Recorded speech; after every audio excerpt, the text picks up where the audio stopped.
in the SEC Conference. We're going to build the best football program in the SEC Conference. You have now arrived at Stadium in Gale. The kick, it's been blocked again! How about it?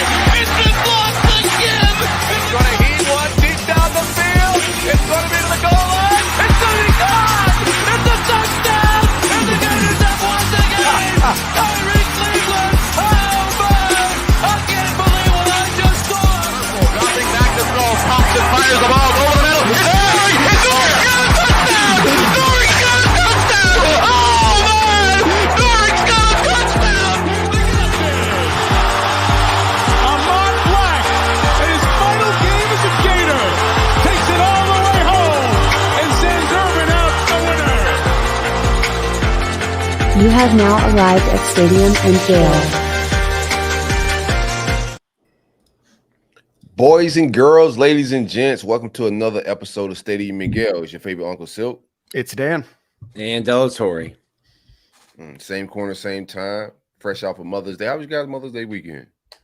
Filled with love, isn't that right? That's the difference between Mother's Day and Father's Day. Yeah, get some love this time. And next month is going to be a lot of love. Everybody's going to be drained of love after yesterday. Yep. You got a tie, maybe a pair of socks waiting for you. Barbecue grill kit, and I don't even eat meat. That's crazy. Getting an Omaha steak subscription for Father's Day. Yeah, here you go, Dad. Go cook us some food. Here are the pork chops that you'll never eat, right? Right. Good Mother's Day. My mom's hard to get gifts for, so about 5 years ago, I got her a monthly delivery of these like ice water drinks that she likes. So she's been Like the sparkling ice? yeah, like sparkling ice Yeah. water. So she gets a delivery of those every month. That's been a 5-year running gift, and she gets a daughter-in-law this year. So that was Mother's Day Things gift you love from to Mom. see. Yeah. Things you love to see. Get to what? T-minus 6 weeks, Nick. Yeah, man. Under 50 days. Well, Getting close, man. man, pumped for you, excited. Reconsider. Read some letters. Oh man, no, it was good. It was good. Last week was in Denver, as you guys remember. I was at Red Rocks, fantastic experience. We were just talking about it right before the show started. If you get the chance, and it's within your means, and you can make the time, go out to Red Rocks, see anybody. But if it's one of your favorite artists, it's truly probably one of the most incredible experiences of your life. There's just something about the way that an artist treats Red Rocks. We were talking about it. I think if you're in a major city, New York City, LA, Atlanta for some folks, or maybe where that artist is from, it's a little bit different. But if you're just a spot on the map, kind of like Tampa is for a lot of these artists, I don't want to say they mail it in, but maybe they don't bring their A+ effort. Maybe it's just an A or an A- effort. Sometimes a B or even a C, like Dom Dalla was a few weeks ago. But anyway, long story short, if you have the opportunity, go check out Red Rocks. It's an incredible experience. We'll highly encourage you to do it. I loved it so much. I'm even going back next Wednesday. So, Dang, man, Ed Sheeran. Ed Sheeran's gonna be in Tampa, Dan. I saw that. Yeah, a lot of people coming to Tampa. Luke Combs is coming in a few weeks. Ed Sheeran is coming in a few weeks. Taylor Swift was just here. Best city in the state, no doubt. Nah, relax a little bit with that. I'll take it easy on that take. But I was gonna check Wiz out at when I was out there for 420, but we just got too busy with a lot of shooting shenanigans with content and whatnot. But Bo Scaife told me the same thing out there. Like the amphitheater, the vibes out there. I went to Red Rock, so it's beautiful. Like it's incredible, man. Getting out there and seeing all of that in person, it's inspiring stuff, man. Makes you want to see more of the world and whatnot. But beautiful. Got to catch a concert out there, Dan. Which absolutely. No, funny that you mentioned that, Silk. I actually had a friend of mine go to that Wiz show and said it was awesome. Just very coincidentally, the guy that I'm going to see, him and his wife, Brooke and I are going out. Him and his wife are going to see two friends. It's a fun DJ group. It's not, maybe EDM. I don't know, probably not.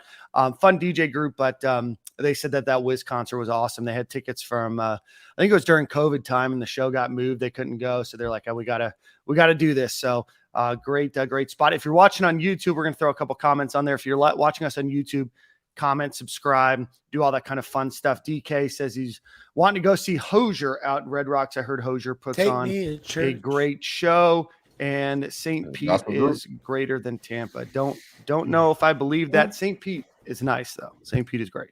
Number 2. No, Hozier's what? Like they're like pop rock. Maybe pop rock.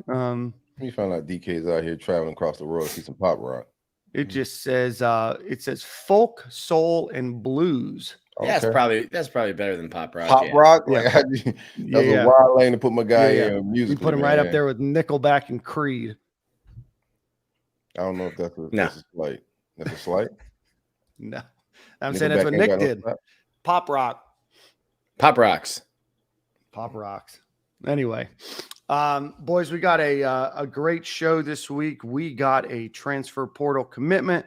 We'll talk a little bit about some recruiting. Nick will go through some baseball updates. A big win over Vanderbilt this weekend. Even got to debunk a myth about somebody's death on the timeline. Dan came after me. No. Just asking for clarification.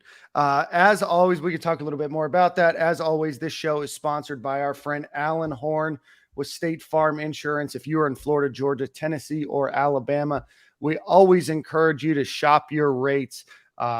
Give him a call, 706-692-2888 or AlanHornInsurance.com. Auto, home, renters, life, business insurance, retirement planning, whatever it might be, 706-692-2888. Nick, we often save this for last, but it was a big weekend on the baseball diamond. Hopefully you're ready to chat a little bit about it. Let's dive into the Gators sweep of number 5 Vanderbilt. Yeah, this is when the baseball schedule comes out, this is the one you always look to see where the Vanderbilt schedule or the Vanderbilt series falls. The class of the SEC East, Florida and Vanderbilt have two of the premier programs in the country and certainly in the conference. So when you see that it falls on the second to last weekend, you assume, hey, it's going to have some major SEC implications. Winning in the SEC this year has been hard. The SEC East has been really competitive, really tough. And Florida has done an amazing job at home. They did not lose an SEC series. I don't think they lost a series at home in 2 years, maybe, definitely this year. But getting a 2-1 series win over Vanderbilt would have been huge. But now Florida had me up all last night and this morning crunching numbers. I'm a journalism major and journalist, so we don't do numbers. So I had to break out my calculator. But Florida put themselves in a position to win the SEC championship. They'll need a little help from Vanderbilt this weekend as they host Arkansas, who leads the SEC. But just a super impressive showing from Florida, a 10-0 win on Friday night, and they only allowed 4 runs. Jack Caglione put up his best start of his career on Sunday, struck out 9, went 6 2/3. In the Trenton Thunder, Wyatt Langford is back after his injury. He is back in a big way. Cade Kurland hits a home run. He might be SEC Freshman of the Week. So it was a really, really good weekend and a really well played series, all around. Vanderbilt didn't have 2 of their starting pitchers. So that obviously hurts them. But now Florida goes up to Kentucky. If they sweep and Vanderbilt beats Arkansas just once, Florida would share a title takes 2 from Arkansas and Florida sweeps, then Florida will be your 2023 SEC champions. It's a shame we canceled the season after they got swept at South Carolina. Yeah. No, right now the Gators sit first in the SEC East. Like Nick just said, it's our 28th 40-win season. They outscored Vanderbilt 22-4, and UF pitching was 3-0 with a .72 ERA and 27 strikeouts. Fantastic weekend for the Gators on the diamond, and they are now number 4 in the country, according to at least one poll. 4. Yeah, there's like 6 or 7 polls. I think with D1 baseball for consistency. So Florida climbed up from 7 to 4. I think they could have been 3 ahead of Stanford. Stanford did sweep this weekend, but gave up 30 runs in the process of sweeping. Jeez Louise, how do you sweep and give up 30 runs? So they had a 21-20. They had a 21-20 That's win hot, Sunday man. night. Jeez Louise. 21-20 win. I was going to say it's a football score, but I don't think Stanford could put that up on the football field. Yeah. It was a missed extra point was the difference in that one. And Stanford's RPI is 16. Florida's is 6. The Gators, I keep getting asked, like, what does Florida have to do to earn a national seed? As I mentioned before, playing at home is such an advantage in college baseball. Getting a national seed, being one of those top 8, means you host a regional and a super regional. So obviously a clear advantage. To me, Florida's resume is already there. Like, unless they get swept at Kentucky and lose their first 2 games and get eliminated in Hoover and finish the season 0-5, or get swept at Kentucky or finish the season 1-5, however you want to do that math. I think Florida's already earned a number 8 seed. They've won 40 games. They have the number 6 RPI. Kentucky's got the number 1 RPI, has one of the best schedules and resumes in the country. So it's not an easy feat this weekend, but I think Florida's already positioned themselves unless they absolutely collapse here in the last 2 weeks. Things you love to see. North Florida Cowboy Nick giving you a little shout out, said cleanest I've ever seen Nick. That's what's Nick up. came ready to pod this morning. One team that you probably won't see in the NCAA tournament for the first time in 45 years is the Florida State Seminoles. Things you love to see, Things you love to see. Took Mike Martin 40 years to build a program. And it only took nepotism 1 to break it down. Mike Martin Jr. Shout out to me. Nuts to think about. A few months ago, there was a podcast that we won't mention had posted an interview and said that an NCAA title for FSU baseball this year was not out of the cards. So things you love to see: their basketball program down, their baseball program down. And then maybe one more good year of football, and then they're back down. So things you love to see. FSU sacrificed everything but women's softball for 10 football wins. That's exactly right, DK. All right, let's get into some news on the football field. Florida Gators landed a transfer offensive lineman, Lindell Hudson Jr., had originally come from FIU, had announced the commitment to South Florida, but came and visited this weekend and is going to be joining the Florida Gators. 6'6", 300 pounds. Started every game in 2001, had a back injury that cost him 4 games, but started every other game in 2022. Did I say 2001 or 21? Whatever. 2021, started all the games, all but 4 in 2022.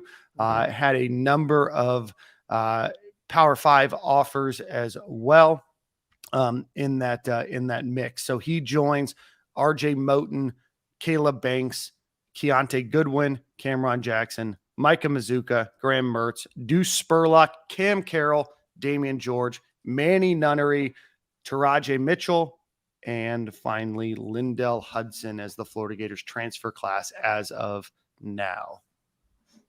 Right on. Silk, any thoughts? First thoughts is, he has 1 year to play. He does look like a guy that's looking. If you got 1 year to play, you're looking for film. So it's interesting to see how that position is going to play out. If he's going to play tackle, that's got to be shaken out between him, Damian George, and Keontae Goodwin. In my mindset, I think Damian George is a guy that could slide inside, but regardless of how that position shakes out, it's decent depth.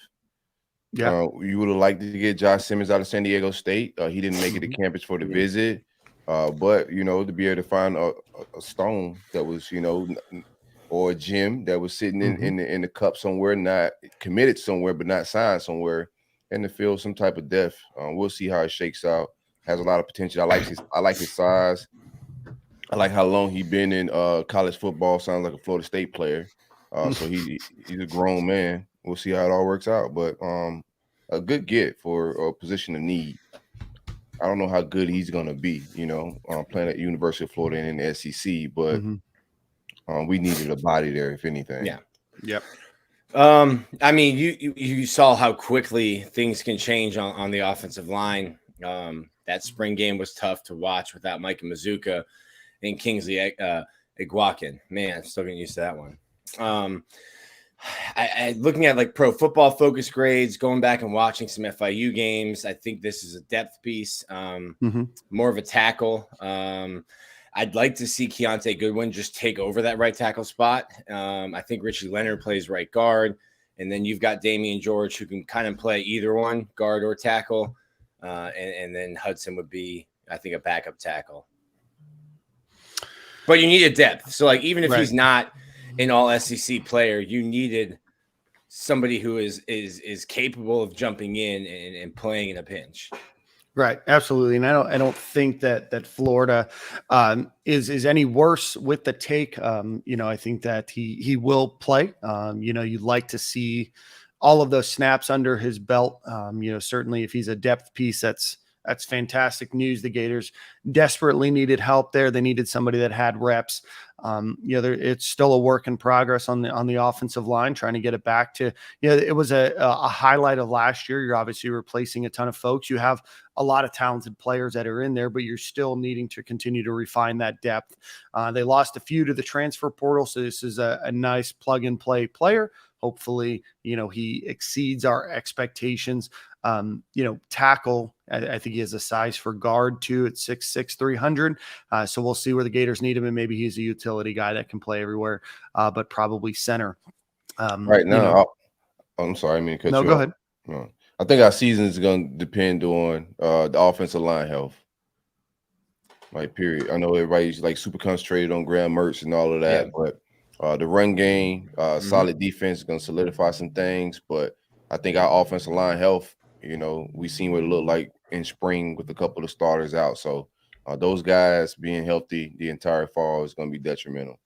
You can make an argument, and you don't even have to like bend over backwards to make it, that the offensive line health and play is more important than the quarterback play. This is clearly going to be a team that has to run the football to be successful.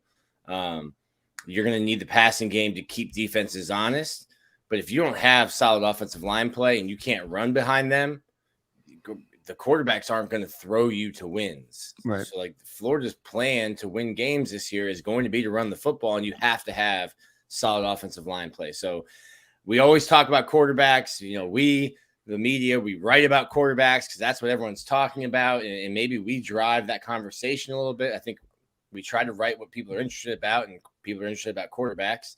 But I think Florida's offensive line is probably more important to the success of the offense and the health of the program than the quarterback is.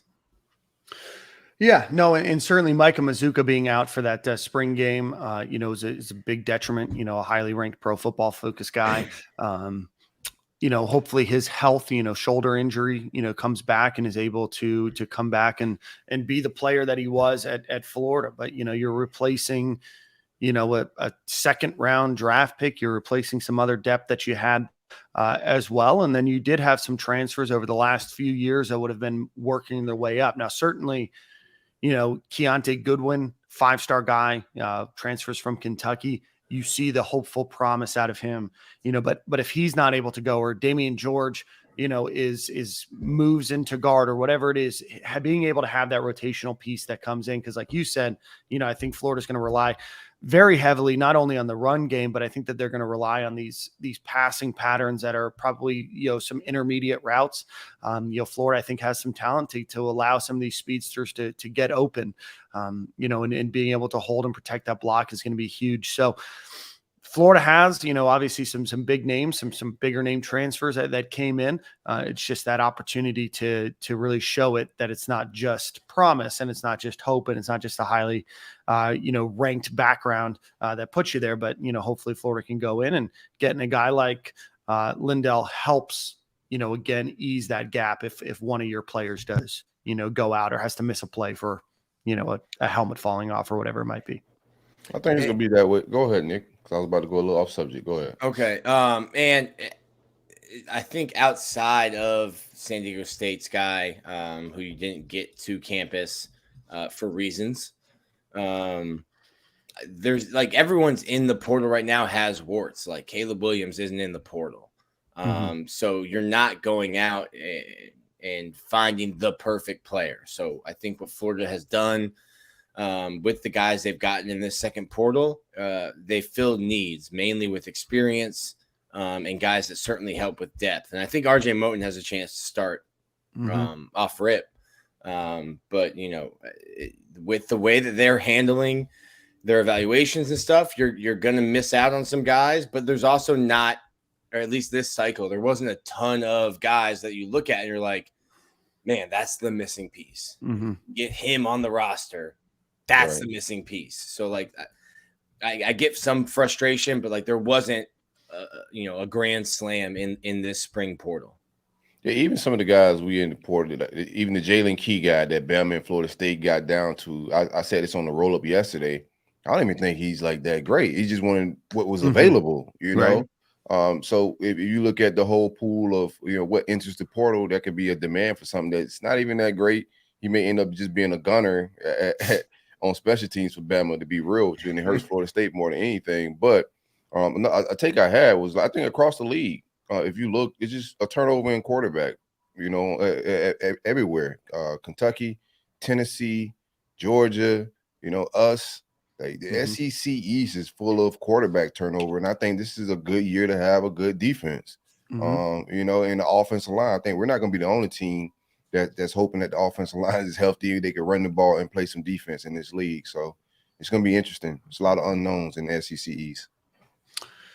Yeah, no, it'll definitely be interesting to watch. There's another transfer portal player that we'll talk about here in a second. But before we do that, let's give a shout out to our friends over at the Gatorverse. Go check them out. Gatorverse.io is their website. Want to announce they're playing in that TBT tournament that ESPN hosts every year. Right now, they have one player that's unannounced. They will have a big name. You guys will remember him from the late aughts and early 2000s. Let's see. Torian Green is the player coach right now. Kayvon Allen, Flanders Fleming, Corey Brewer, Igor Kulichev, Keith Stone, and a few others. There is another big name that you guys will be looking out for that will be exciting to hear about. We can let them know now, Dan. I'm pulling up. Just let them know now. Yeah, I'm hooping. Letting you guys know right now that Silk is pulling up for those baby. at the Gatorverse that are listening right now. Man, give me Joakim Noah on that team, bro. Not the name that is on this list, but a name that I think most people will be excited about. And quick shout out to Al Horford and Udonis Haslem. So we'll be going up, I'm sure, many reps against each other in the Eastern Conference Finals. I don't know about many reps for Haslem. No, I don't think so. It's just, just nice to think about. Hey, White Chocolate looks like he can still play. Jason Williams, every time I see him, I'm like, he is still in his fighting shape, still in his fighting weight. If Haslem could still play, White Chocolate definitely still play. Oh, easy. Shout out to Heat captain, Gator legend, and probably mayor of Miami, and noted Miami Heat or Miami Hurricanes fan. Yeah, he don't embrace us like that. I don't be giving Haslem love like that, bro. Well, the two Heat fans here will. Yeah, I will respect him for what he's done. For me, a lifelong Miami Heat fan. You don't be repping the Gators like that, bro. I don't know if I rock with Haslem, man. Oh, captain, my captain. Oh, captain, my captain. Get out of here. All right. So there is another name that Gator fans were disappointed about this weekend, and that was Rhode Island transfer portal DB Antonio Carter II. Committed to Notre Dame, had scheduled a visit to come to Florida yesterday, which was Sunday, but commits to Notre Dame on the weekend. A lot of fans getting an uproar. You guys in an uproar? I wanted him. I'm gonna tell you that. Like, I wanted my safety room isn't. I like RJ Moten. He's penciled in as a starter just from experience, snap wise. I thought he did a decent job at Michigan. So I got him penciled in as a starter. Hearing that Kamari Wilson may be a linebacker, Miguel Wilson is young. I'm sorry, Miguel Mitchell is young. And then the rest of our room, if you look at it, bro, it's the whole room's young. The whole room's young. And then you got Jamarcus Weston who moved from receiver to safety. So I would have liked to get a guy that has some good film, could play the star or the safety, has some film at corner. Most of his stuff was at corner, but we was recruiting him or trying to get him to transfer at star or safety. So I wanted that guy in my room, and I was excited, thinking we had the last visit. You know, he canceled a couple of visits in between, so I'm just like getting more excited. I'm like, oh, he didn't show up to LSU this weekend. Okay, that's good business. That was not good business. I think it's a slam dunk, but the entire time Notre Dame was working since his visit to Notre Dame, and they was able to close before he got to the campus of the University of Florida. Yeah, and for everyone that was like up in arms about Florida staff wanting guys to send them tape, you know, this is a kid who had no problem when Florida asked to hey, go do this workout for us, and we want to evaluate it. Had no problem, liked it, thought that was the coaches investing in him and wanting to make sure that it was the right decision. Ultimately, that process gets you the last visit. You like the last visit. You want the last visit. This isn't high school recruiting. This is speed dating. Guys are trying to get to their next place, and like you said, Silk, they're trying to get film. If he's a guy who has Notre Dame asking him to come play, LSU come play, hey, I like Notre Dame. We're cool. We're going to kick it here. So Florida misses out on a visit. I don't think it's that process that cost them. It might cost you with some other guys, but it wasn't that process, that tape and send us film. It wasn't the process with him. It's tricky. I think the recruiting in the portal, specifically recruiting in the second portion of the portal, is way different than high school and even different than that first transfer portal when it's open for 45 days or so. Yeah, no, wanted him. Good player. I think he's going to have a good career. You know, Marcus Freeman is obviously a tenacious recruiter as well. It's one of those things that you get in order, right? Obviously, you want to be that last pick. I mean, it's tough. I like to think of these players as people too, right? You know, a player from up north, maybe wanting to stay up north. There's obviously some ties to Notre Dame, depending on religion, if that's something you're looking for. And obviously Notre Dame is an exceptional school. And sometimes the visit just blows people out of the water, right? Florida's been in that position before where somebody had other visits planned and they canceled those. So I'm not putting this one on Billy and the staff. I think it's just one of those things, like you said, Nick and Silk, it is speed dating. And sometimes somebody just checks those boxes, right? It's a tough loss. There's still some other players, and we'll talk about a few here in a second, that are in the portal, but I just don't know if I'm blaming this one on Napier. I think they did as much as you can. And if a guy has a visit scheduled for Thursday, Friday, Saturday, Sunday, or, you know, Wednesday, Thursday, Friday, Saturday, Sunday, or Monday, Tuesday, whatever it might be, that's the schedule, right? And it wouldn't be possible to think of the idea that somebody might want to regionalize their travel a little bit too, right? Going from one school that's close to the other, and then making the flight down. But to say to fly to Rhode Island, back to South Bend, over to Alabama, whatever it might be, also just picking random schools here might not be possible as well. So a lot of things go into it, but obviously the fans were upset about that one. But I mean, he would compete at Star with Jadarius Perkins. I'm interested to see what they do with Jaden Hill. I didn't think the experiment at Star with Jaden Hill worked out in the spring. He doesn't look super fluid inside. I think he's probably more of an outside guy where you've got Jalen Kimber and Moore and Marshall, and that's crowded out there. So I think he would have competed. And also, I mean, Jaden Hill's in Cape Town right now, I think still. But is great life experience. But is he? Are there potential graduate transfers? Jadarius Perkins already transferred? He should be getting close to graduating. If Florida brings in another star, is he like, peace, I'm out? So there's always a trying to keep your roster intact. Now with NIL and the portal, you're continuing to recruit your roster at all times. So I'm not saying Florida told this kid not to go. I'm just trying to figure things out at Star. I think Antonio would have been able to compete, if not start, at that start position. And what do you have left, in that room? Yeah, that's what goes into a lot of these decisions too, because he could down at Notre Dame, could he play star? He could probably play corner, which he's playing at Rhode Island. He wasn't going to play corner here. So the opportunity to be able to start at maybe safety, start and corner at Notre Dame is going to outweigh competing at you know, and earning a spot with the previous starter, Jadarius Perkins, coming back. At a new position too, right? Even if he at a new position in a defense that's similar to what he's already played in, even if he thinks the world of himself, Notre Dame is a historic, one of the greatest programs ever, you know, and they also a little hotter than us as far as what they did last season. So they got more in the average person mind. They may have more to play for this season. So that goes into the decision making. The portal recruiting is just going to be a little different, but like Nick said, you got to monitor guys you got at that spot as well. And I don't think Jadarius Perkins is going to go anywhere because there's nowhere he's going to go and get, you know, a better platform to perform at the Star, you know, with less friction right now. He don't have a whole lot of competition at that spot. Right. Then I was wrong. He's originally from Orlando, Florida. So ignore where I said that he's from up north, but he played up north. Maybe he loves the snow and the cold and the darkness and the gloomy skies and everything else. But again, you never know. Silky made a good point there. Listen, bro, I don't think anyone in Orlando playing high school football is like, man, the sun, this stuff's for the birds. Where can I go? Where can I go? Yeah, bro. He's trying to come back and see the sun. I guess not.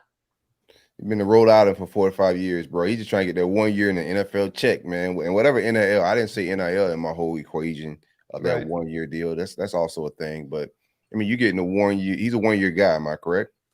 Yeah. So it's a 1 year guy off to the league. So it's not the weather. It's about a semester at best. Well, I guess he has technically 2 years to play. Okay, I'm sorry. Theoretically, yeah. You should have went to Florida State. And yeah. Sorry, just looking up some more information about him. His I don't know. Tough loss. But you got what you could do, right? And that's how the schedule of his visits lasted or what prolonged, and Florida just missed. I know a lot of folks were kind of upset about Trey Amos as well. Billy Napier and his staff had recruited him over to Louisiana. He's heading to Alabama. I don't think that Florida ever really initiated too much of an interest there for him, and certainly can't blame a kid for wanting to go to Alabama, no matter where he where he fits on that depth chart. The other intriguing name here is Louisiana safety Cam Pettisclo. Lou, gotta be Lou. Pettisclo. Yeah. Sorry, I was trying to figure out the first. Not the greatest at this pronunciation thing, but I know Louisiana. Pettisclo is what I'm gonna stick with. That sounds like that's a hockey pronunciation there, Dan. Right. Yeah, probably so. Take it New Orleans. Lou. Yeah. Lou. But he entered the transfer portal, second highest rated safety last season, according to Pro Football Focus, at an 89.7. He is a grad transfer. He entered after the portal period ended. But thoughts? Anything you're hearing, Nick? Nothing. Nick's not hearing anything. Nathaniel is what he's hearing. He's a smaller stature guy, but the stats are very good. Billy brought him into Louisiana as a walk-on. Turned out being one of their better players on the team. He has some interest across, LSU is bringing him in for a visit. He's a Louisiana kid. I think Florida State has reached out and contact him as well. I'm interested to see if we are, but like I say, he's a smaller kid, no heightism, no beef with him being 5'9" or anything like that. Wouldn't mind just another veteran safety to be able to, line us up and get us where we need to be to go beside RJ Moten and give my younger guys some transition time to get closer, acclimated to the college football. I think highly of Jordan Castell and Thornton and Aaron Gates as well whenever he gets on camera. Yeah. Still giving a shout out to the Short Kings over there. I don't know that, listen, obviously there's some familiarity there, but he's also, a Louisiana kid. I think LSU would be a good spot. You've kind of ticked that box with veteran leadership and RJ Moten. And then at what point do you get diminishing returns then? You mentioned Jordan Castell, Bryce Thornton. Okay, we're bringing in another 1 year Band-Aid for veteran leadership. which will give our guys that we're trying to develop for the future less reps in practice and potentially less time to get on the field, because this kid will play on special teams and they won't even get that special teams experience. To me, you ticked your box at safety for leadership. This is not like you're looking to get Reggie Nelson from JUCO here and you're going to slide him in. So to me, you're fine at safety. I'd like to get an edge rusher if there was one, pass catching tight end, another offensive lineman. Like, can you have enough offensive linemen? I think Florida could stand to add 2.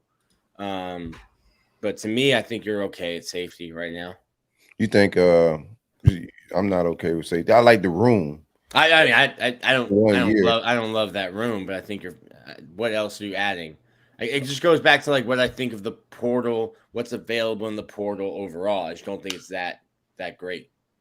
Yeah, the overall room, I like the room, the young boys in the future of the room, I would say, like the overall room. But I don't know if Kamari Wilson is going to be a safety in the fall. Like, I don't know what his future is at the position. If you scratch him off the list, and I'm not even really counting Jamarcus Weston, then you really have no, don't.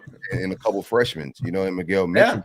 Yeah. You really don't have. So I wouldn't mind it. I don't think it would shrink because I'm sorry. I don't think it would shrink Jordan Castell and Bryce Thornton's maturation process by getting the guy in, because you need somebody to be able to like, I think you could throw guys in too early and they could get burnt by fire and never recover. Right. Our Trade-in play early and we thinking, oh, he'll get better as he get older, and it didn't really never materialize, man. Like, he got baptized by fire that first year, and it never sunk in. He never developed correctly in my mind. So I wouldn't mind just, and I don't think the room changed. You missed out on a couple of safeties that you wanted to bring in anyways, and it's still availability. I'm not saying they should go after them, but I would understand if they did. Yeah. Good enough to play at LSU. He's damn sure good enough to play at Florida. I think we're on that same page then, still, because I'm like, I'm not going to go out of my way. I'm not going to go crazy to go grab one. Right. But if he slides in my DMs and he's like, hey, can I come play football for you? Right. Like, yeah, sure. Here you go. Here's a plane ticket. Here's the hotel. Let's come see you. Right. Yeah, no, I'm in favor of all the help the safety room can get right now. Miguel Mitchell, I think that we're all very high on. Kamari Wilson, a guy that, I think if Kamari Wilson was wearing the number 0 last year, there would have been a lot more complaints about him than him just being a freshman. And hopefully you see some maturation and, some improvement in the offseason in there. But, he got a lot of, he's just a freshman, last season. So hope that we can see some improvement there. And then Silk, I'm just as high on all those safeties as you are. But I think you make an astute point there when you say, hey, you want to make sure you're not messing with the mental part of the game, right? So being able to add somebody that second highest guy rated on Pro Football Focus, you can still get the opportunity to advance these guys, because all of Florida's safeties that we're excited about, except for RJ Moten, are freshmen and sophomores, right? So Florida's going to need, even if it's an experienced person, to be able to help call out and quarterback some of that defense. And I know Florida relies heavily on that linebacker to do that, but that safety position is just as important for that. So somebody being able to come in, call those reads, et cetera. I think that, Florida should absolutely be in his DMs. Hopefully, we are. But also, if the kid's from Louisiana, wants to stay in Louisiana, going to play safety at LSU is probably a lifelong dream for him too, especially I didn't know that, Silk, as a former walk-on himself. So, right. Harrison Sanchez, Silk, what do you mean Kamari Wilson might not be a safety? Where else would he play? Too light to be a linebacker? I don't know if he is in today's football. If he's too light, and then I think he probably can move down to the start. This is just I don't know if he can play start. I don't know. Nope. But in my mind, like what's his height? He's about 6 foot, 6'1". Yeah, probably about. That's good. Wait, how's the NFL do it? It's like 6'2" we have him at 6 foot 200 pounds. He's probably like 6 foot and 3/8. Yeah, so he could get his Jaden Davis going type stuff. I think he's a sideline type guy. You want to get him in the box, coming downhill a lot, and being able to play in that position. But from what I'm hearing, like on the back end, it's just not that fluid. It's not like he's not, his angles could be bad. And it's just like, from what I'm hearing, I could be wrong. There's no slight towards him. I know how people get with this stuff. Everything's personal. Everything's personal. It's not personal. It's just what I'm hearing and kind of what I've saw. But, it's bad angles. And just from an athletic standpoint, certain things you need to be able to do in this league. And I think guys like Corey Raymond, who's been around this league for a long time, they're going to be able to spot ability right away and say, hey, yeah, this guy could do this at safety, or he can't. Maybe he should move to this position. And I just think Kamari's going to be one of those guys that possibly, have to move positions, or the staff may be looking at him a little differently than when they did when they got him as a safety commit. That's all. Yeah, I think he has already been posed with the question about moving. Doesn't want to, which happened to Trey Dean as a freshman, and then again as a sophomore. Hence the comparison. TD5. It got to the point with Trey Dean where he just got benched. It was like, okay, well, you don't want to play safety, or you don't want to play safety, you don't want to play nickel, or you were getting burnt in nickel. You don't want to play safety, so we moved you to nickel. You're getting burnt in nickel, and now you're just not playing. And then he finally said, okay, well, I'll play safety. I think for Kamari, I think RJ Moten has a good shot of taking over that starting job over him. And now it's, okay, well, if I want to get on the field, where can I get on the field? Yeah, certainly interesting dynamics there in Florida's backfield. After that conversation, are you guys wanting to take Cam? Yeah, slide him on. What you doing? Slide him on in. Yeah. Knocked ourselves into it. I was vibing a little bit. I wanted to be Nick almost talked me out of it. That I was a trailblazer. Nick almost talked me out of it. I was like, I don't know. I kind of like the guy. Yeah, he's Negative Nick. Little Bob Sanders vibes. He comes downhill with bad intentions. He may be okay for the Gators, man. And then Nick was like, very persuasive. Big Bob Sanders fan, man. All right, boys, let's get into a couple of other aspects of our show. Before we do that, let's give a shout out to our friends over at Home Field Apparel. Go visit homefieldapparel.com. Use promo code Stadium and Gale. Get 15% off of your order. A lot of Florida Gator stuff on there. I think about 18, 19 different things that you can get, a bunch of different schools. And then also, if you are an Indianapolis Colts fan now, because of Anthony Richardson, they have a deal with the Indianapolis Colts to get some vintage apparel as well. So again, homefieldapparel.com, promo code Stadium and Gale. I do want to get into a little bit of recruiting. The Gators, or it has been announced that today on Tuesday, or Monday, pardon me, you're listening on Tuesday. On Monday, 5-star wide receiver and Ohio State commit Mylan Graham is going to be visiting the University of Florida. He is ranked as the number 19 overall prospect and number 4 wide receiver in the class of 2024, according to 247. So thoughts on him? Was that name a surprise? Yeah, he was down in Miami as well the day before. I think he's on a little tour right now. I don't want to get the people too excited, but you always want these people on your campus, especially. Gotta stop giving them free lunches, Silk.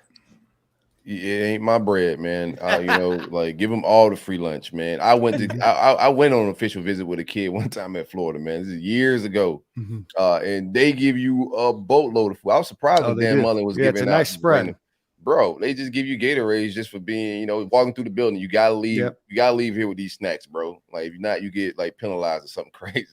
But give him all the snacks, all the food. Love that he was on campus, but I do want everybody to know that he's on a little. Some of these kids take summer tours, and he's on something like that right now. But wouldn't mind running down on Heartline for a receiver.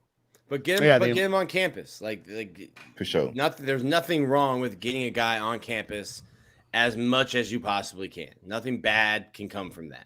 And on an unofficial visit, we don't even really got to pay for their lunch like that. So allegedly.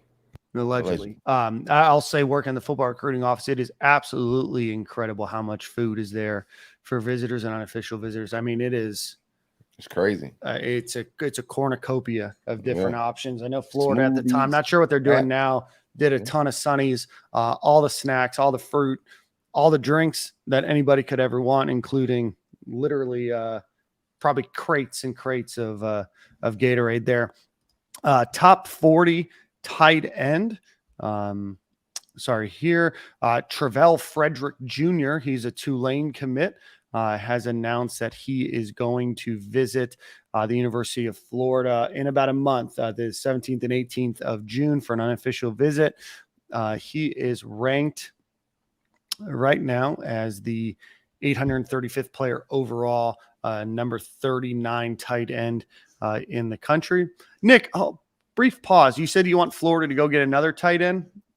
I mean, it's tough currently, right? Because you have eight on the You roster. have eight on Right. scholarship. Yeah, more than 10% of the current scholarship players at UF are tight ends. Yeah. Good thing they throw the ball to him a lot. I think it'll be 7. And I don't think Zip plays this year, so you're really with 6, which is more of a digestible number. But I just don't see, outside of Arliss Boardingham, I don't see a guy that is a true receiving threat. So if you can find that in the portal, then I'd say bring him on. But you don't need another big blocking tight end. You need more of that H-back type. This is high school recruiting, Nick.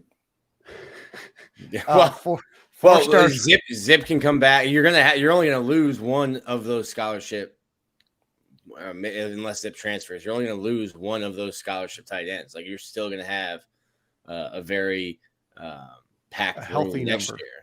year. Very healthy. 4-star linebacker of the class of 2025 from Fort Pierce, John Carroll High School. Tarvos Alford is going to has announced his top 2 teams of Florida and Ohio State. He's the number 15 linebacker in the country. Jay Bateman caught a lot of smoke on this podcast and others, but is doing respect on that man's name. I sure am. Speaking of linebacker, 4-star linebacker Jamonta Waller. He announced his top 10 of Alabama, Auburn, Georgia, LSU, Mississippi State, Ole Miss, Penn State, Tennessee, Texas A&M, and Florida. He is going to visit on June 16th. He does have visits scheduled with Auburn, Penn State, and Georgia as well. Spoke very highly of Austin Armstrong and Jay Bateman. Any thoughts on Jamonta Waller before we move on to a big decommitment target as well? No. Well, Waller has official visits set up. Florida, June 16th. Auburn, June 2nd. Penn State, June 9th. And Georgia, June 23rd. That's the competition so far. Yep. 4-star defensive back, previously committed to Michigan State, Jamari Howard, has decommitted originally from Hialeah. Goes to Westland High School. Announced on Saturday that he is going to be leaving the Michigan State class. He did not rule them out, and he is going to be taking an official visit. He is 6'1.5", 170 pounds, the number 10 corner, number 79 overall recruit. I know he speaks very highly of Corey Raymond, like most do, also being recruited by Sean Spencer. Florida is definitely one to watch here. Yeah, visit June 2nd. He's going to be there the same weekend as PJ DJ Lagway. Like you said, 6'1.5" guy, has like a 6'8" wingspan. Track dude, does track and field, so he does a lot of long jump. I got him number 1 on my cornerback board. I think he's top dog. It is a down year for Florida, which is not that down for cornerback, but he's one of those guys, and I think it's a big 3 battle. I like where we stand in it. Let's see. 4-star tight end Eric Carner had Florida in his top 5. They're also working on 4-star tight end Amir Jackson as well. Obviously, a lot of names in the tight end room that we're starting to hear a little bit more about. We mentioned Chris Jones as a target for Florida, but a lot of names still. Yeah, Russ Callaway got a good room. We'll see how many, because like Nick said, we have a lot of bodies at the position. We'll see how the roster management works, but I do like the activity and the feedback we're getting in interviews from about Russ Callaway so far. And that's what we've said. Like, listen, when Brew was thought to be the best tight end coach in the country, I don't think it was because your X's and O's. You're getting Jimmy's and Joe's on campus. I think at that spot, especially on Florida's roster, I think Russ Callaway's biggest job is going to be getting Jimmy's and Joe's more than helping out with the X's and O's. So what can you do recruiting? There's been positive feedback on him, and you're going to have to, I think, what do you think the number is, Silk, for tight ends that you want in this class? I would like, depending on who they're getting, but I like the kid from Chicago. He's good, and I like Amir. I think both of those guys aren't just inline blocking tight end. I think they're guys that can block inline, but they're also athletic enough to get out in space and make some linebackers and stuff miss. So I like the whole room, some athletic big guys. But obviously we can't land all those guys. Obviously we're in competition with other programs. Some of them, we'll see where Russ actually lands before I start giving him too many flowers. But I do like the I really like in terms of that. You mentioned him, Amir Jackson. I think board. I was in the room. I like the board. Yeah, I think Amir Jackson. Just watching him a little bit after talking with Keith and Corey about him, I think he wins a lot of those 50-50 balls, and it probably goes to that length that you were talking about. Right. In other recruiting news, DJ. Hey, DJ, baby. Inadvertently, and rest in peace to his mentions and having to deal with hug your mama, keyboard man. warriors. Everybody go hug your mama, man. Yeah. Ooh, boy. Well, I want to talk a little bit about this controversy. So if you had a better Sunday than about 250 Florida Gator fans on a late morning on Mother's Day, DJ Lagway posted a photo and said Happy Mother's Day of the sorts, and it was a picture with him and his mom, which was on a visit to Clemson. He is wearing a Clemson jersey. His mom is wearing a Clemson sweater. Immediately after, most fans probably didn't notice this because they were in a tizzy and taking their blood pressure medication. Notice that he retweeted that Florida had a Mother's Day graphic that they put out, and immediately retweeted. Fans were in a tizzy though, Nick. There was posts on the On3 message board, people trying to get ahead of the mess, people breaking down a little bit. The mentions were in shambles in his account. In my opinion is guys, you got to relax, right? It is a picture of him and his mom. I don't know if such picture exists with him and his mom at the University of Florida. Maybe his mom picked it out. She thought she looked pretty, whatever it might have been. But we've got to relax on the 17-year-olds posting photos on Twitter and thinking that it's a decommitment announcement. Hey, love yourself. You don't need to be freaking out about the social media posts of 16, 17, 18, 19, 20-year-olds. Love yourself. Go outside. Watch a movie. It was actually nice out yesterday, too. I watched Air yesterday. Great movie. Fantastic. Saw it in theaters. Ooh. I haven't seen Air. I'm going to have to bootleg that. Well, it's on. I'm scared of theaters now. I think it just came out streaming.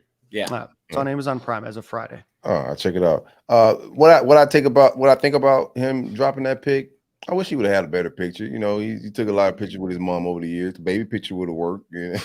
Like get a little nostalgia with it, bro. You know what I'm saying? Like you got to read. I want baby picture. Baby picture would have worked. You got to go Biggie Smalls album cover type joint. Moms would have appreciated that. She ain't not gonna get mad at the baby picture. But I don't think it's anything at all. He moves like actions always speak louder than words. And he moves like the leader of this class, and he moves like like he wants to be at the University of Florida. He's on the PJ every other weekend, hanging out and building relationships with the players he's trying to get commit or the player that's committed. So, just go hug your mom on Mother's Day. That's the moral of the story. That's a great moral there, Silk. In other recruiting news, basketball, the Gators landed top 150 prospect Isaiah Brown. Yesterday, 6'4", 170-pound shooting guard from Orlando Christian Prep, the 24 ranked shooting guard, 121st ranked player overall. I think that is the third commitment in his short time that Todd Golden's been recruiting high school players for University of Florida that he's landed out of Orlando. I know Connor Clark is a big fan of that strategy. So congratulations to him. Average 18.6 points, 5.7 rebounds per game, and 1.3 steals per game. So Gators have the 23rd ranked recruiting class in the class of 2024. So obviously a lot of work has been done in the transfer portal for University of Florida basketball, but Isaiah Brown, welcome to Gator Nation. Getting towards the end of our show here. Real quick. Yeah. One recruiting thing I thought was a notable offer that went out was, I hope I'm saying his name right, Isaiah Shine, mainland athlete, 6'2", right? Mm-hmm. 6'2", 180-pound athlete. Has offers right now from Ole Miss, Kentucky, Maryland, Oregon State, West Virginia, Iowa State. He's teammates with L.J. McCray, defensive lineman, and also Zay Minson, the DB that we're out there. We're the first team in major players to offer all three guys. Just something to watch out for. I think Zay Mincy, after missing out on Jordan Pryor, who decided to go to Texas A&M, I got Zay Mincy number 2 on our board regardless. But the safety room, I think we're taking 3 this cycle, and that's just something notable to watch. If we get all 3 guys from the mainland, I think all 3 of those guys are players. And just another guy in the defensive back room that I like. I think we may get him June 2nd. He's still trying to figure out an official visit. Out of Rhode Island is Justin Denson. I think he's going to blow up. He's not ranked in the top 150 right now, but he's a guy that's built around the same frame as Jamari Howard, 6'2", long wingspan, very athletic. I think he could play safety, star, or corner as well. But Raymond thinks highly of him. And he also, like, some of the big dogs are getting in on his recruitment. Alabama, Notre Dame, Ole Miss, Oklahoma, Michigan State, Kentucky, and Penn State. But I think we lead there as well. Perfect. Good little nuggets there. Let's get to the end of our show here. Dan. Yeah. Good news. I see that your investment has a little uptick. Went up a penny today. I don't know when you look because it's down again. Okay, never mind. Sorry. Dan was sad that it was up. I'm like, what? Yeah. I made one. We're down another 3.54%. Okay. It's tough. We are down over the last 5 days, 23%, 55.06% over the last month, 63.38% over the last 6 months, and then 72.91 cents year to date. It has been a rough few months, and I'm sure you're asking yourself, listener, there must be a meeting to discuss our Q4 and year end results for a time period that ended 5.5 months ago. And I've been fervently checking my email and still nothing there. Still no shareholder meetings. It's just been a rough few months, even so much that I meant to use the word fervently and I made up a word instead. That's how flustered I am as a shareholder. You should start by downloading the app and supporting your people. I already have it on my phone. It's called Apple Health. It's default on my phone. That's Apple Wallet. Everybody has Apple Wallet for sure. I got Apple Wallet. Yeah, it's Harrison asked, how disappointed am I as a shareholder? Very. It's climbing day by day.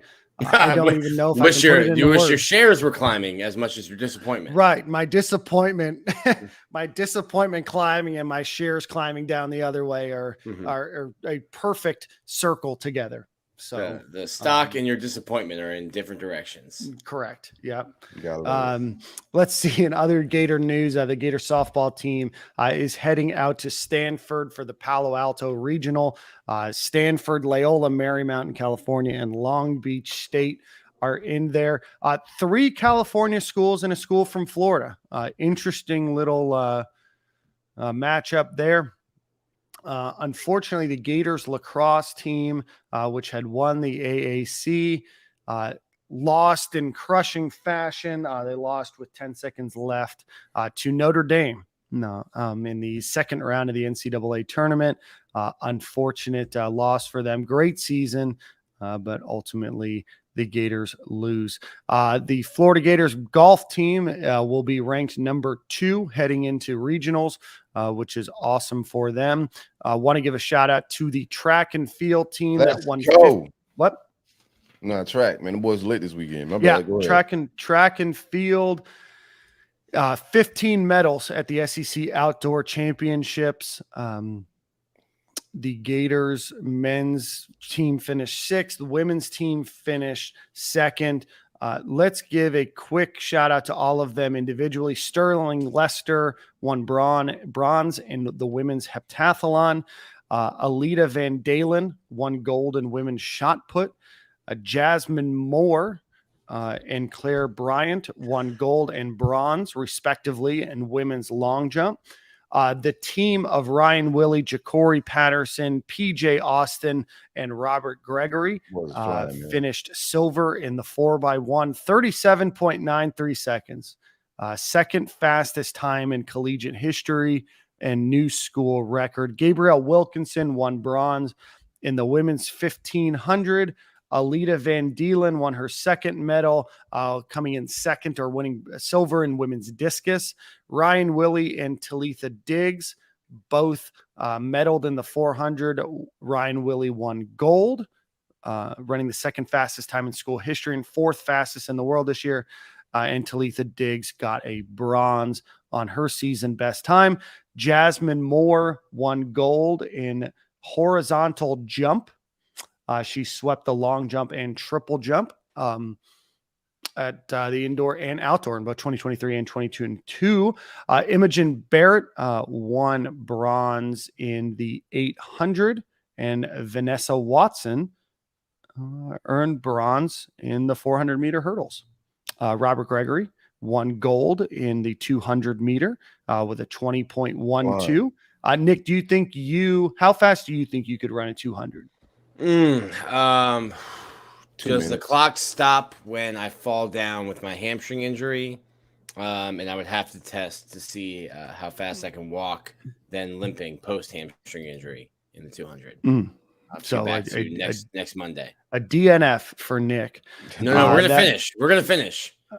Oh, okay. The people might not be in the stands. They got to start the next race. Oh, okay. You got time for your shenanigans, bro. I'll get just past put Nick lane 8. in one of the outside I'll make a lane 9 and I'll just finish my. That was the 7th fastest time in school history, 2nd fastest win legal time in the country this year. Where would I need to start? So could I finish a 100 before they finish their 2? No.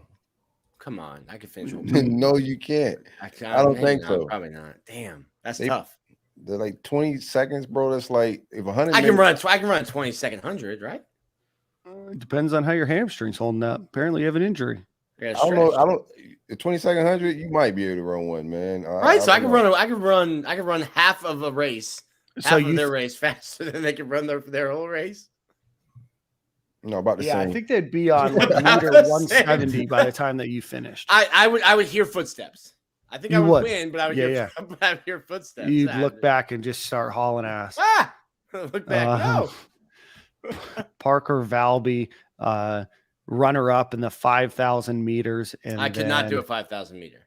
That's a lot of meters. Right, it's a lot of meters. 15 minutes, 25 seconds, and 3 milliseconds. New facility record. Lots of records being set here. And then Javon Powell, Emmanuel Bamadele. That's probably wrong. My apologies, Mr. Bamadele. Ja'Cory Patterson and Ryan Willie set a new collegiate record of 2 minutes, 57 seconds, and 76 milliseconds on the 4x4. Nick, that is a mile run in less than 3 minutes. No, sir. Well, obviously, no individual could do that, but no. I meant no. And then Robert Gregory wins the Commissioner's Trophy, which was awarded to the highest point scorer at the SEC Outdoor Championships. The Gators are going to travel to Jacksonville, lucky, for the NCAA East preliminaries, May 24th through 27th. Any final thoughts, boys, before we get one final ad? Silk, you have song of the week. What am I missing on? Nah, very nice, man. Good job by the track and field. My dad hit me up. My dad's a big track and field guy. He followed like on every level. So he hit me up this weekend, was like letting me know everything Florida was doing track wise. So I was on point with it and following it just from that standpoint. Shout out to Mouse, man. Mouse a beast. Mouse is a beast.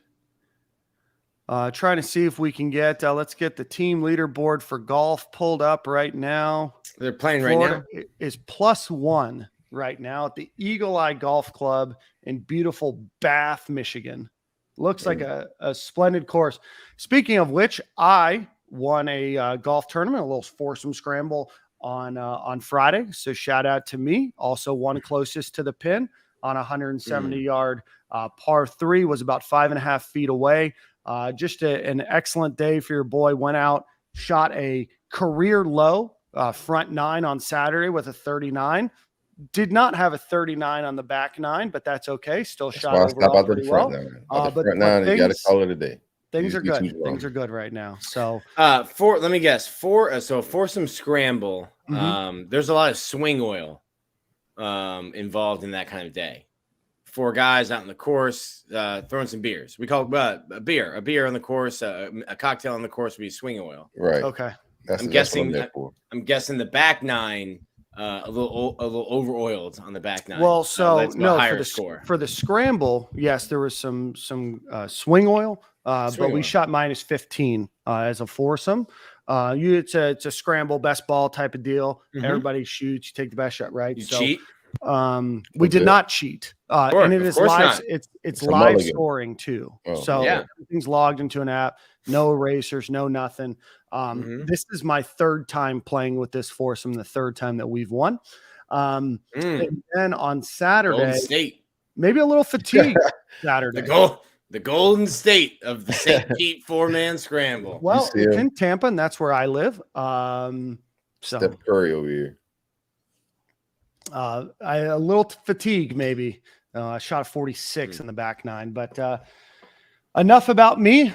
Good luck to the women or to the men's golf team. That's +1 right now through somewhere between 8 and 12 holes, depending on which golfer they're following. So with that being said, we will end the show with a shout out to our friends over at Alumni Hall. Go visit alumnihall.com. If you are listening to this right now on Monday, let me pull up whom all is going to be there, but they are having an event right now. Well, today at Alumni Hall. I got you. It's Derek Fabian, Hurston Waldrip, Brandon Sproats, and Colby Halter. Colby Halter. That's exactly right.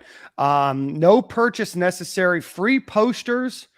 Plus, you can shop in store, for wall art, hats, shirts, and other items.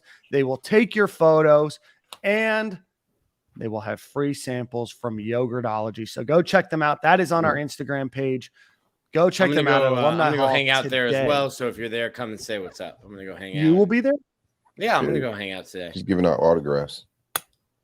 I love that. It is today, Monday, May 15th from 5:30 until 6:30. That is on Archer Road. Go check out our friends over at Alumni Hall. Harrison sticking up for you. It's not cheating. It's competing. I would call it enhancing their percentages of winning.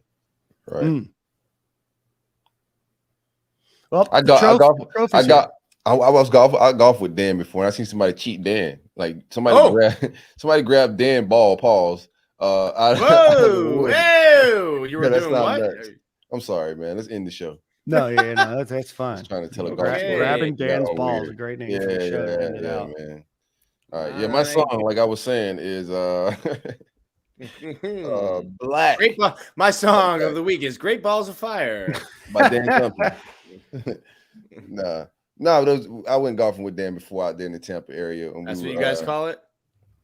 Relax, bro. But we were all having a rough day, and Dan wasn't. Somebody stole Dan's placement, I would say, of where his golf ball. Shot. Yeah, his shot. So, what golf ball do you play, Dan? I play a lot of Titleist golf balls. I like it. You should be like Chris Leak. We played with Chris Leak that same day. He just had faces on all his ball. His face. Oh, I need to do that. No, bro. I don't know if you're in the financial position I don't know if you're in the financial position to be ordering custom golf balls, man. Might be hitting range balls in a couple weeks. That's Hit right. them in the lake and in the rough. Yeah. Yeah, I guess that is the thing, right? I mean, a lot of these, companies will give out golf balls. I mean, we give them out of my company for people, and I guess they're like, oh, it's like guerrilla marketing. I mean, I guess it is, but if you're good at golf, hopefully you're not losing that many golf balls. But obviously the amount of golf balls that we found that Chris Leak's face was on, he was a far better thrower than he was a golfer. Sponsorship opportunity. If you own a golf ball company, I promise to leave at least 12 of your golf balls every round I play, scattered around any course that I happen to be on. Get out of here. All right. The putting green with me, man. Silk, what was your song? Black. Talk back. Black with a 6. Yeah. 6 lack. Yep. 6 lack. Yeah, all right, boys. Same corner, same time next week. We got Andy Staples joining us next week. We got a lot of interviews lining up, including Billy Latsko. That should be a fun one. But if you're still listening, make sure you like, subscribe, hit that like button, comment, do all that kind of fun stuff. And we will see you guys same corner, same time next week.